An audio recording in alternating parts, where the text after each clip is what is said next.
Welcome to Ancient Greece Today. My name is Naomi Weiss. I'm a professor of classics at Harvard University, and I'm your host for this podcast series, which brings together scholars and artists to think about the ancient Greek world and its afterlives.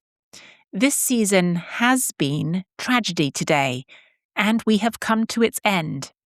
It was going to be just 8 episodes, but here is a bonus one, an interview with Ferdia Lennon about his best-selling debut novel, Glorious Exploits. This novel is set in Syracuse, Sicily, in the late 5th century BCE. The Athenians' attempt to take Sicily, the great Sicilian Expedition, has ended in their crushing defeat, and thousands of them have been imprisoned in the quarries, left to die there. 2 Sicilian men, one of them a Euripides superfan, decide to put on 2 productions with the emaciated prisoners, relying on them to remember Medea, long a famous play by this point, and the brand new Euripides, Trojan Woman. I wanted to talk to Ferdia about his use of tragedy in this novel, but also about comedy, which is there throughout too. I hope you enjoy our conversation.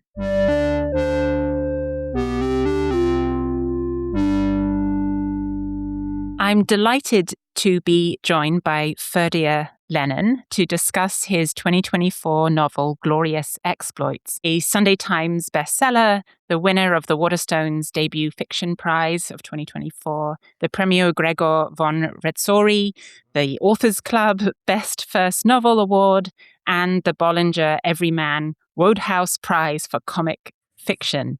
That label, comic fiction, actually is something we could discuss in and of itself. It was adapted for BBC Radio 4, and translation rights have been sold in more than 20 languages. This is a book about tragedy and comedy in the wake of the Sicilian Expedition.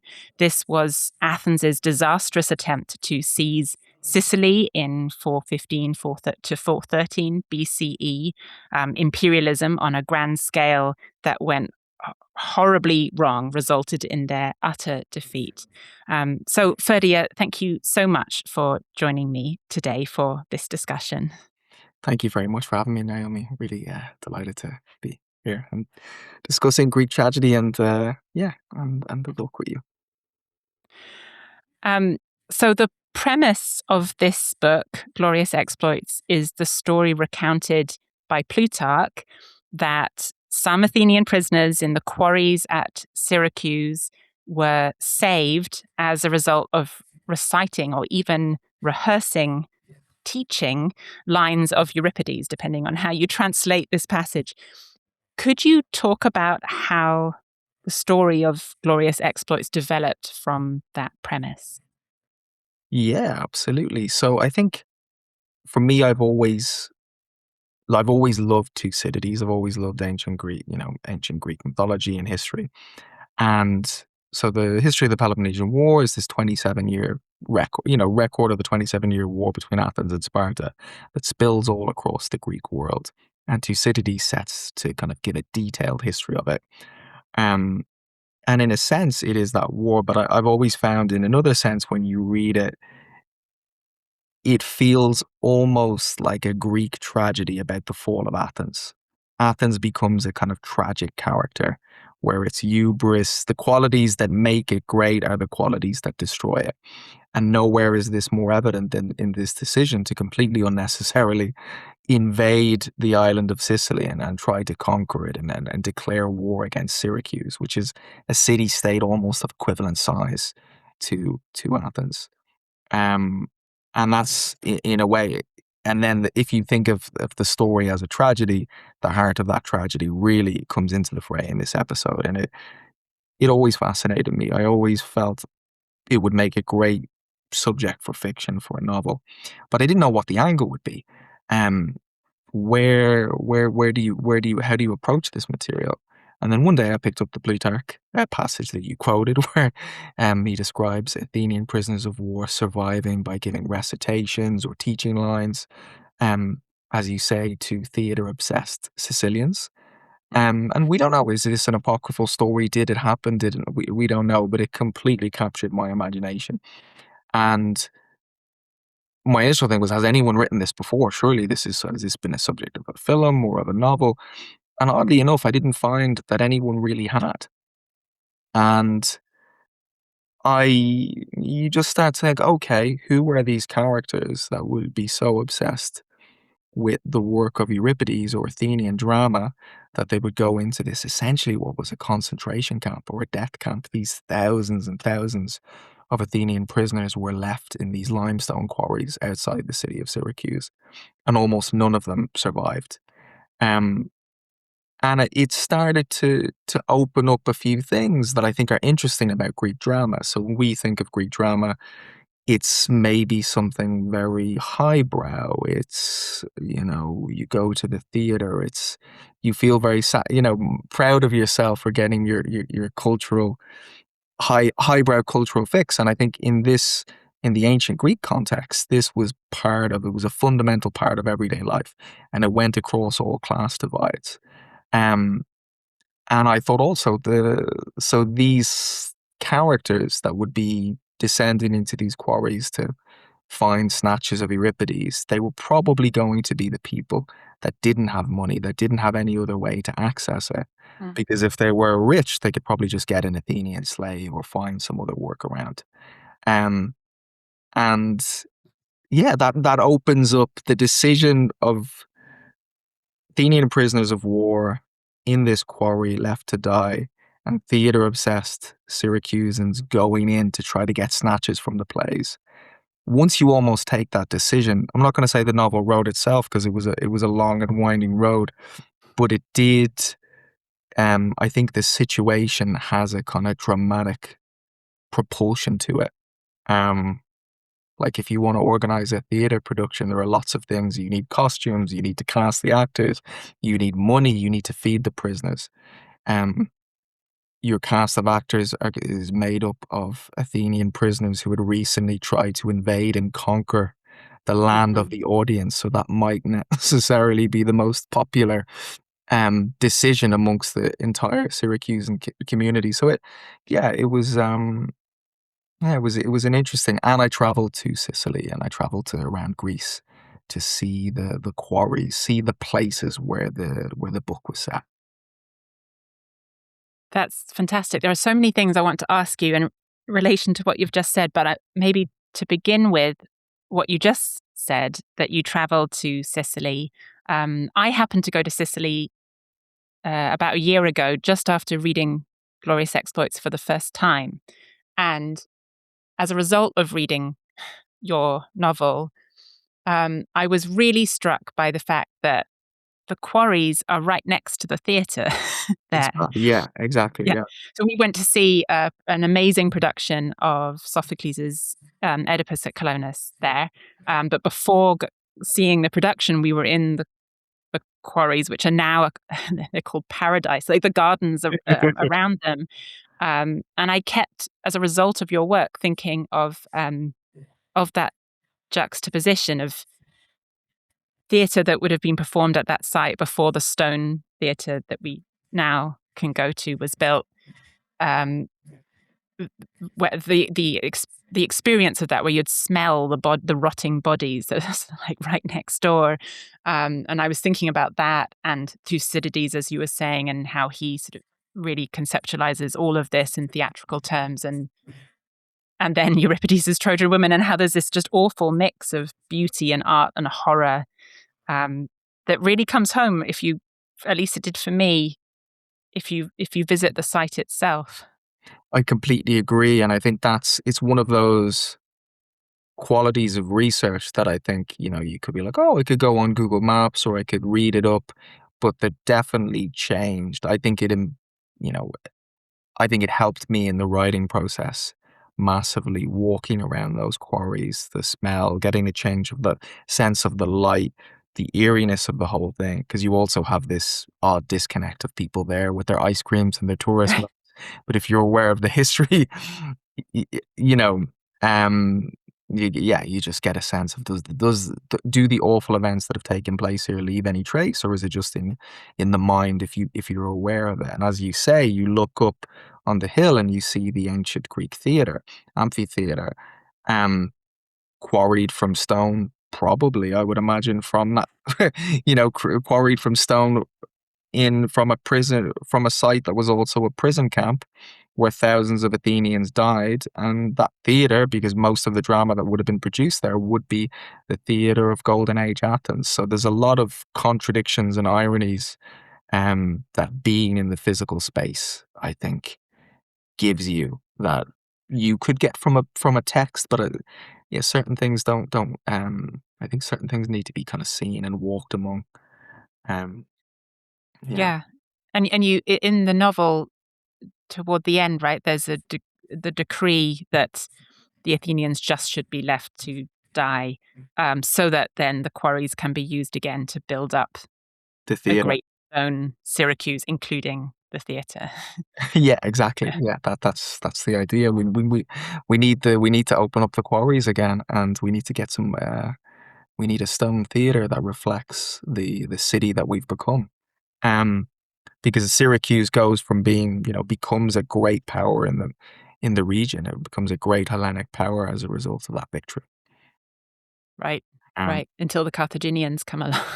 yeah, and that's it. You get a real. It's also that fascinating. You just get this sense of it's always shifting. You think, with a city state or a power, it believes that it's on top, that some permanent kind of change of circumstances has been enacted.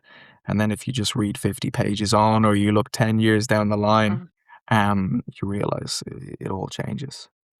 Um, Yeah, that's a very strong theme throughout the novel. I guess that leads me to another question to pick up on what you said before, where you really got into thinking about all the technical parts of the production, the masks, the costumes, um, but also the music. yeah, So I'm somebody I've spent a lot of time thinking about the role of music in Greek tragedy in particular, um, and so I loved the fact that you brought in music and dance in uh, the rehearsals and the performances of the two plays.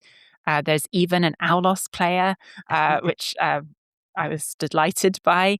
But the reason I bring this up in connection to what you were just saying is that there's also so much music in the rest of the novel. I mean, there's the aulos that then Lampo um, learns to play himself, but there's Lyra, uh, the enslaved woman at Dismas's tavern, um, and when she sings, it sort of, for me, it seems to just sort of expand the world, especially expands Lampo's world, so that he starts realizing that there is this larger cycle of suffering, of people being on top and then being at the very, very bottom. So I'd love to hear about, for you, the role of, I mean, that and the role of music in the novel. yeah. So I think as you spoke to, I'm very interested in the sense of history of change. And um, history is a cycle of impermanence, of shifts, perspectives, the degree to which the meaning of a conflict becomes completely a heroic victory is a tragedy if you just from a slightly different perspective. If you're the Athenians, this is the greatest catastrophe that they've ever experienced. It's the end of the Athenian Empire. It's the end of Athens as a dominant military political power. From the Syracusan perspective, it's going to be a song that will be sung throughout the ages. And that's always the story of war. It's where do you put the camera? Who tells the story? I think the music thing, one of the things if you read the novel, you realize that I've chosen as a voice, the voice of the narrator, Lampo, who's the Syracusan telling us this story, is that he almost sounds like a contemporary dub, like a Dubliner. And I think in a way, my way into this material, the alien sense of, this is 2,500 years ago. So I read lots and lots of Greek tragedy and comedy and everything I could get my hands on. But there also is an imaginative leap. How am I going to try recreate this?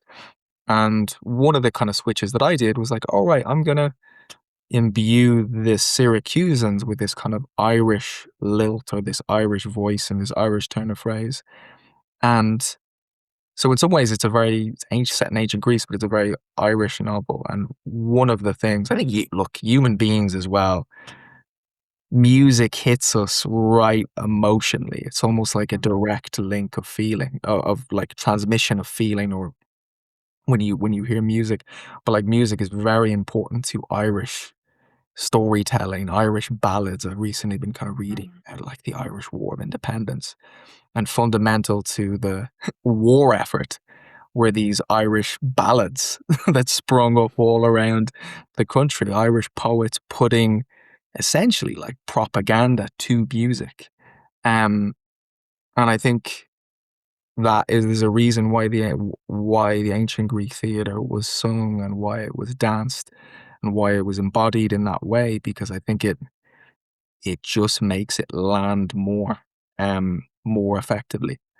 And I think I was very, when I was researching the book, I was aware of this. It's one of those things I was aware because I'd studied classics, that the chorus sang and it was danced, but you almost forget about it because it feels so different from the way that we imagine theatre. You know it and then you don't know it. And so when I went back into trying to research the novel and imagine it and watching productions of recreations of ancient Greek theatre, I thought that was very important, that the music be kind of paramount, that you don't shy away from that, that these plays were almost like musicals. Um, and yeah, and I think and Lyra, when Lyra opens up and starts singing her stories, Lyra's his love interest. She's a slave who works in the local tavern. And one of the things that emerges when Lampo is interacting with this woman, who he very much he is both fascinated by her, is falling in love with her, but as he's quite insecure and he's in the midst of that, the push and pull of trying to, well, like, let's not forget, you're a slave. And I'm a free Syracusan citizen. And I think, and yet what we realize very quickly is she's far more educated than him. And she comes from her position where she's from she's from probably like a far higher social status than Lampo. And if it weren't for the vagaries and the vicissitudes of fortune, she probably wouldn't even be talking to him. And I think that's an interesting thing about the ancient Greek world, is that you have amongst you could go into a bar or in the market and have someone hauling crates who essentially was just at the wrong end of a war.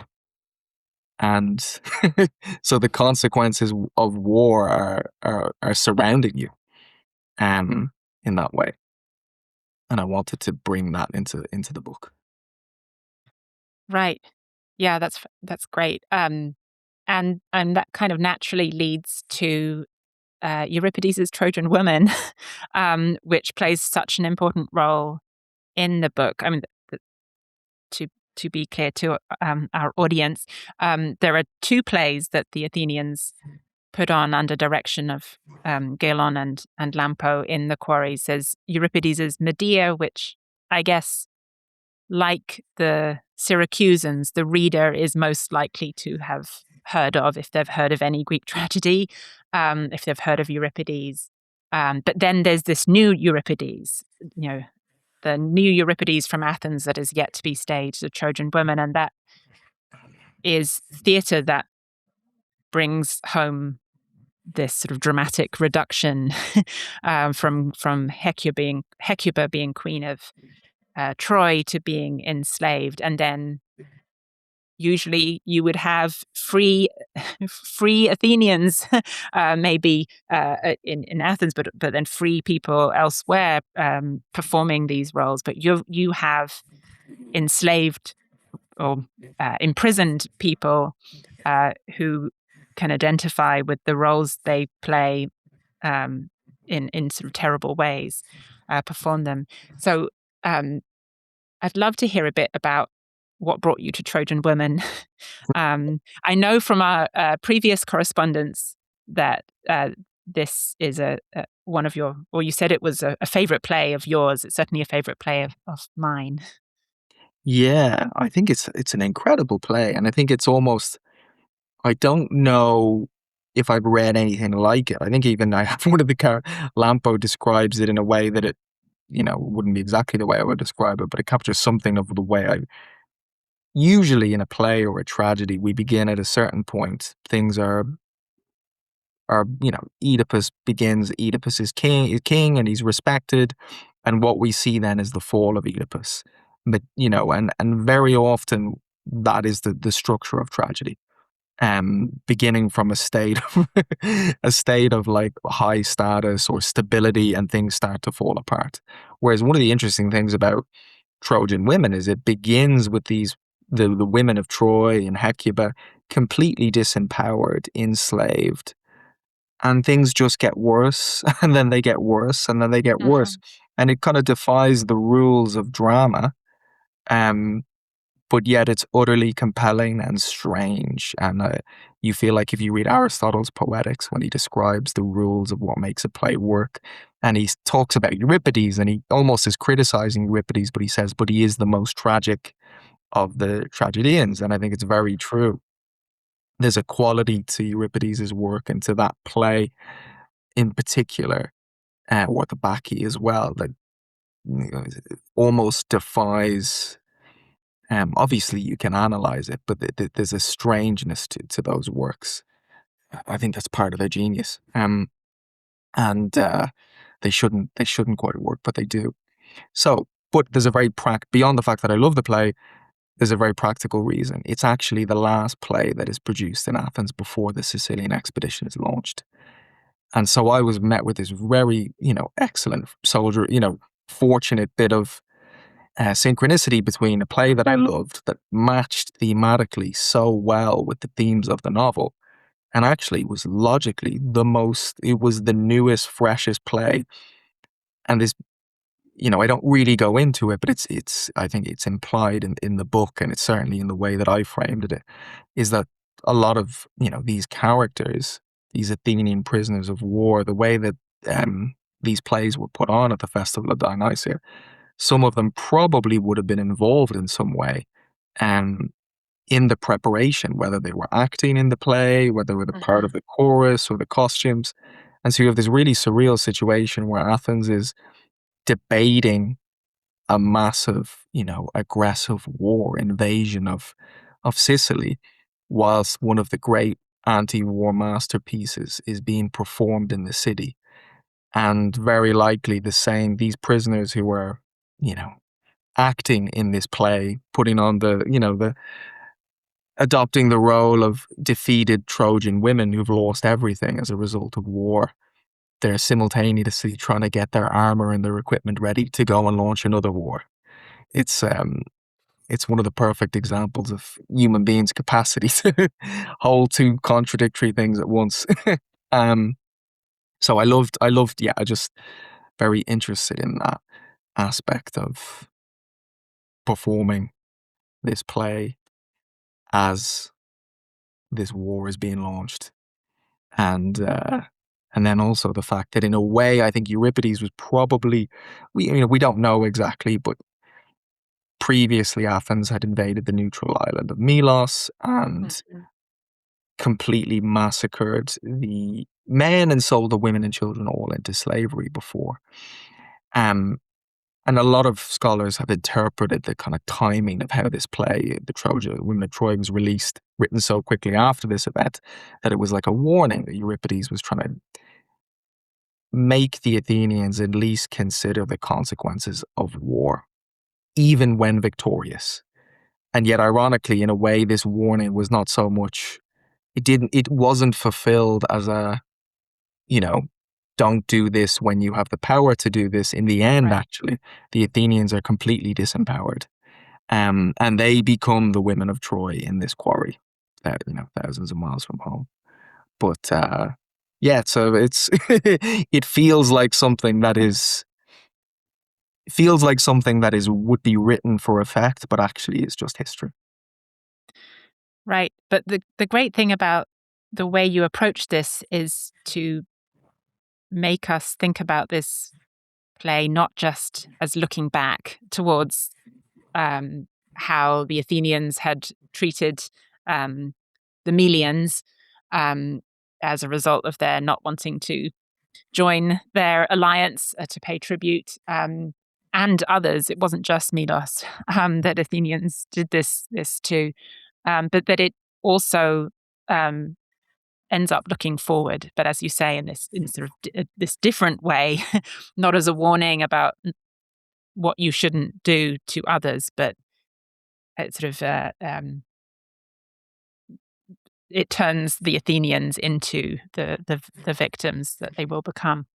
Um, yeah, and then I really like what you were saying about Trojan women, and in the last episode, uh, Rosie, Ella, and I were talking about the weirdness of this play, the play where apparently kind of nothing happens. It's just a sort of series of things getting worse and worse and worse.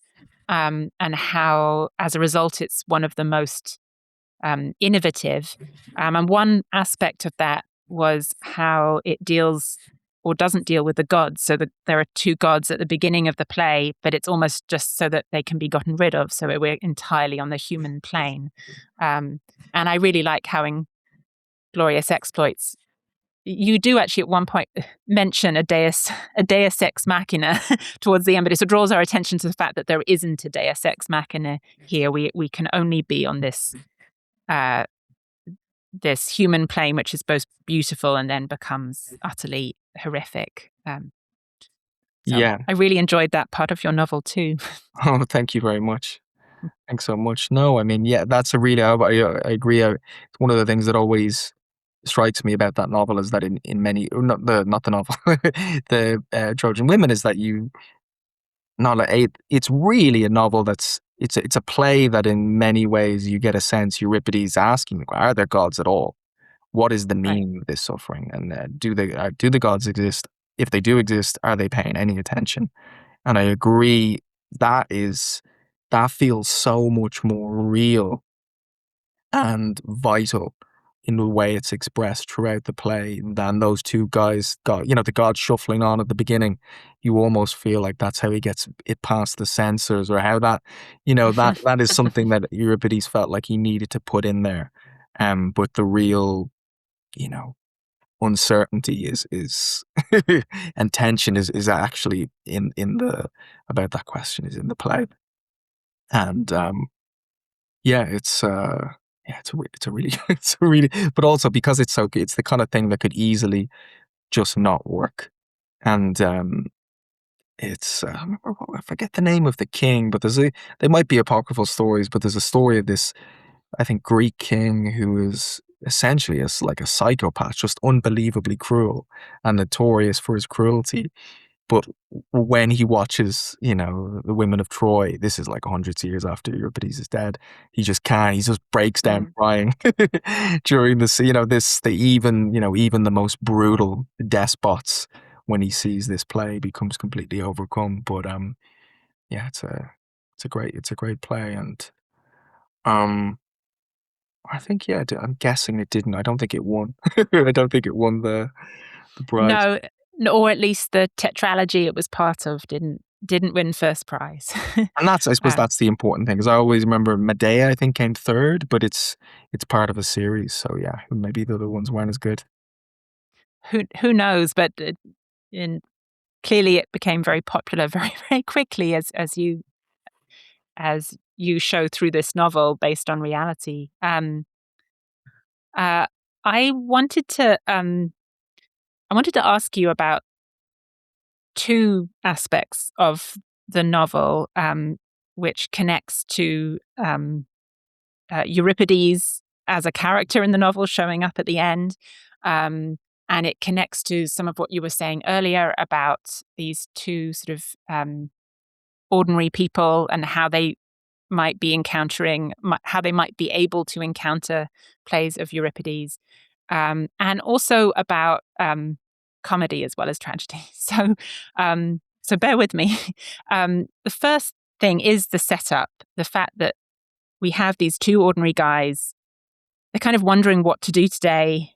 Let's go down to the quarry to see the Athenians. Then they come up with this grand, fantastical plan about something it's all to do with like really serious real life stuff, but it involves a lot of comedy, a lot of swearing, a lot of Lampo's stupid jokes at other people's expenses. And as a result, the plan engages deeply with Euripides' tragedies. It all sounds very much like a comedy, or it could be a comedy by Aristophanes, almost. And then towards the end, we actually hear that the costume and mask maker, Alecto, is working on costumes for Aristophanes' Birds, which is a play about a couple of ordinary Athenians establishing cloud cuckoo land in the sky, a kind of utopia to escape to because of the terrible reality of Athens post Sicilian Expedition. So part of this very long question is about that sort of comic setup. But related to that, I've also been thinking a lot about the very end of the book when Euripides comes in as a character. So suddenly it's 408 BCE. It's Euripides' last night in Athens before going to Macedonia. And the Athenian actor that Lampo saved, Pakis, shows up to ends up joining the farewell party.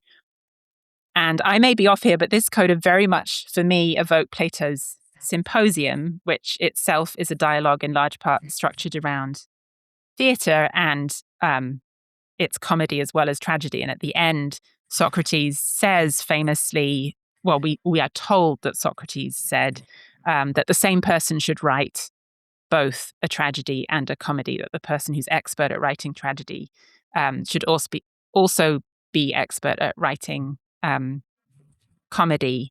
And there are other Socratic things that I noticed. But the point here is that is that I don't know how deliberate or not that was at the end, but I'm fascinated by your writing of a tragedy and a comedy in this novel. So the sort of the comic framing and the use of tragedy throughout. And I'd love to hear more about how you approach that combining of genres.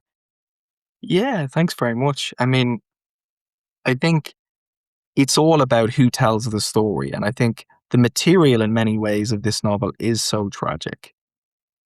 An Athenian concentration camp. If this novel was narrated by the Athenians, it would be an out and out tragedy, or it would be very, very almost unbearably dark in some ways. I mean, maybe you could do it, but it would be very different tonally. If it was narrated by Gelon, who's Lampo's best friend, who is the real Athenian Euripides aesthete who's obsessed with Athenian theatre, especially the work of Euripides, he's a much more melancholy, morose figure.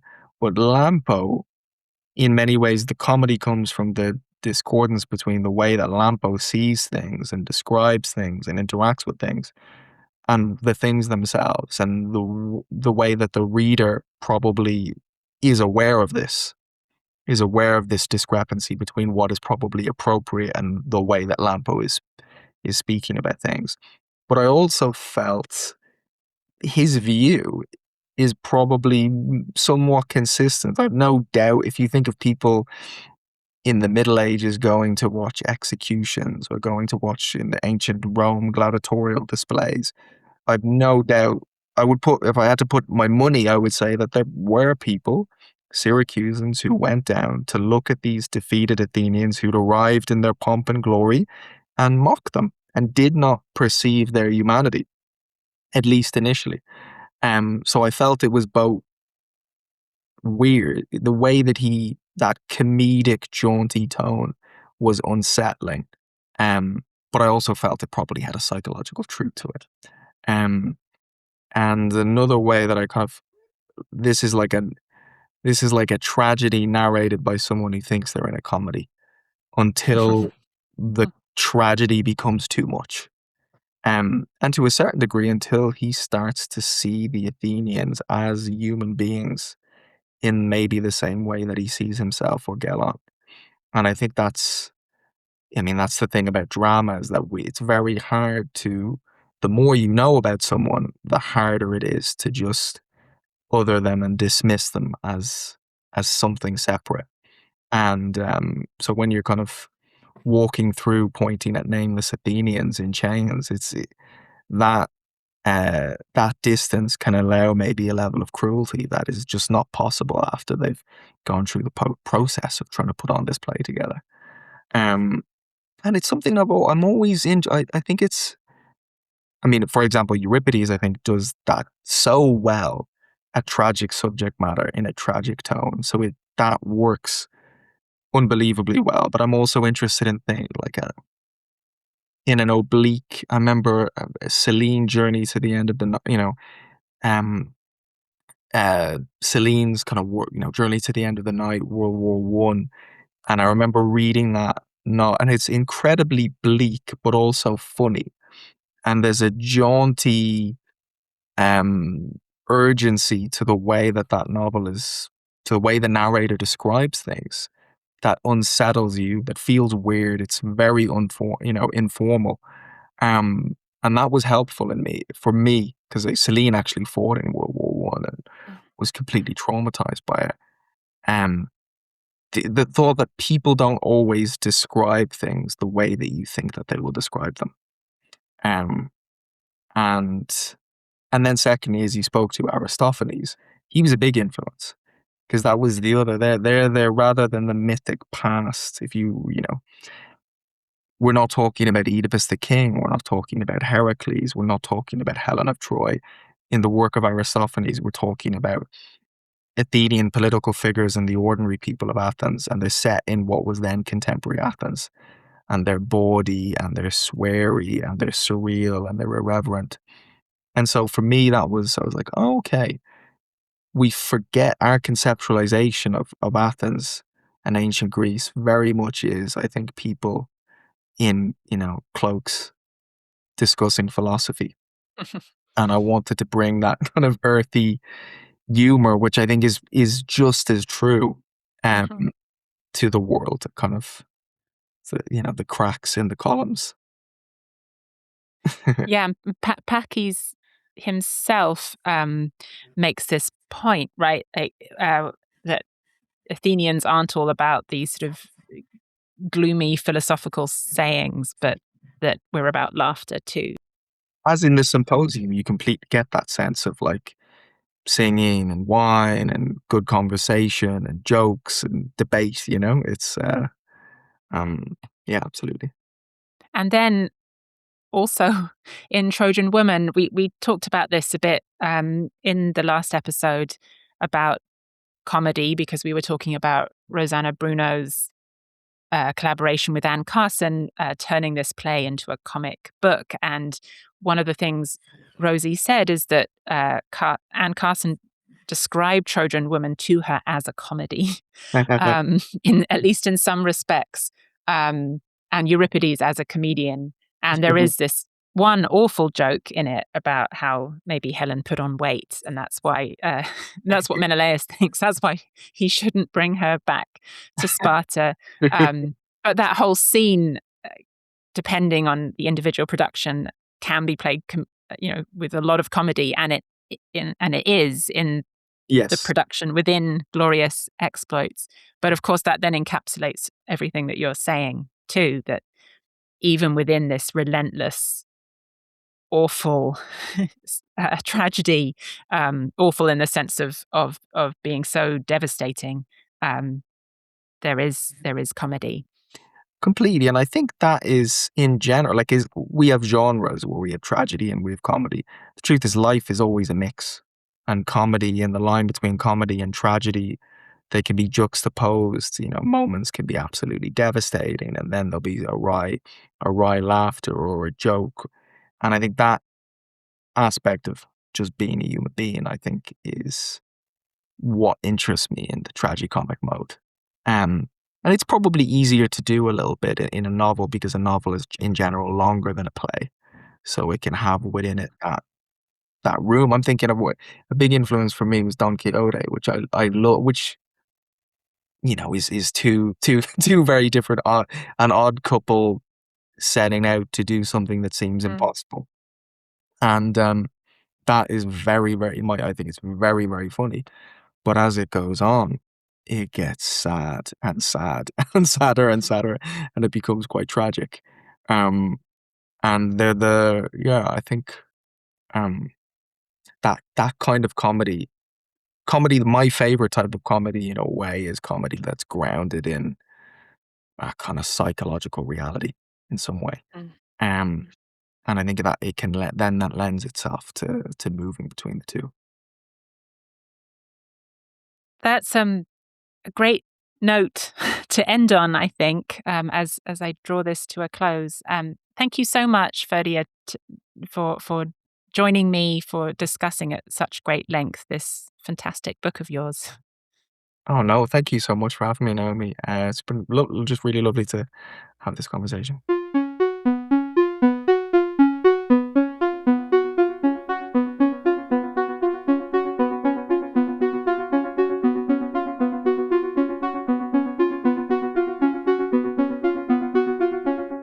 My conversation with Ferdia about tragedy and comedy and how they come together in a work of modern fiction feels like a fitting conclusion to this first season of Ancient Greece Today, where we have explored both Greek tragedies themselves and their reworkings across different media. This whole thing has been something of an experiment on my part. I hope to continue it next year with a new season on Homer Today. Look out for it on podcast.chs.harvard.edu and on YouTube, Apple Podcasts, and Spotify. Thank you for listening.